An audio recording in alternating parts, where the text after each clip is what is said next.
Thank you, Michael.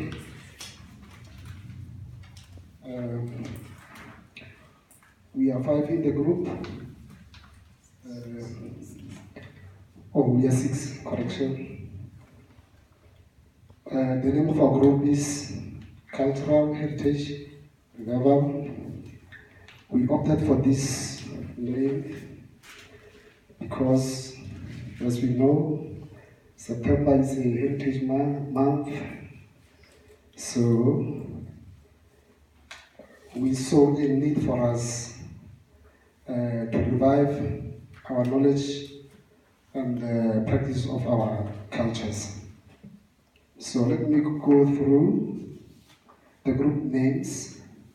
The chairperson, we've got the Bingizani, Akasa, Scribe, Simon Taylor. In the group, we've got Tsubezo Luwindi. She's from Vanda in Limpopo. She works for Cometa. She's an administrator there. She's currently staying at Alliance Fontaine.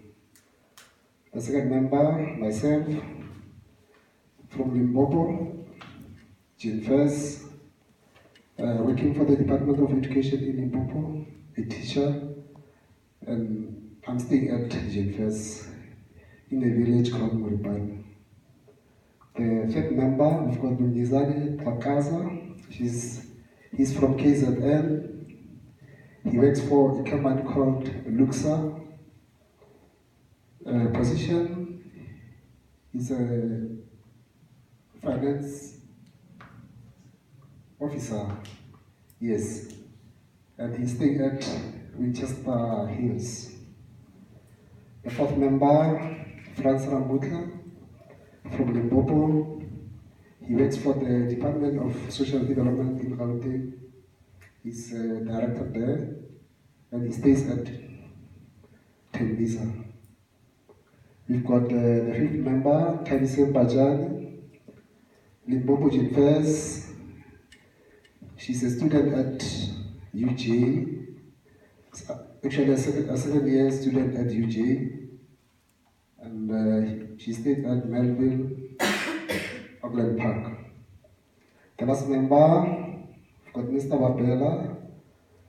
He stays at in Soweto, Gauteng. He's self-employed and he stays in Soweto.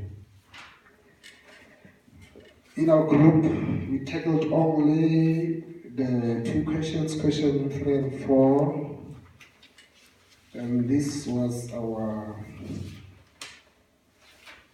response. The first question, common South African cultural practices we are aware of. The first one, we've got the Pretoria Zoo. Here, we all know that animals are kept there. So we all know how rich Africa is as far as games is concerned. There one can learn the lifestyles of different animals, their behavior, etc. And remember, this is also a tourist attraction. The second site or event, we've got the Marula Cultural Festival in Phalaborwa. This event is held annually, and it's all about preserving and conserving our indigenous plants. We all know we've got a beverage made from the fruits of this tree, Amarula. So it's important that we make sure that these plants survive because they generate income for our province and also for the country. The second site, we've got the 3 rand levels in Mpumalanga. It is also a tourist attraction. Thousands and thousands of tourists from all over the world visit this place annually. And it's a wonder and also a mystery. It's so beautiful. The fifth one, we've got Table Mountain in the Western Cape.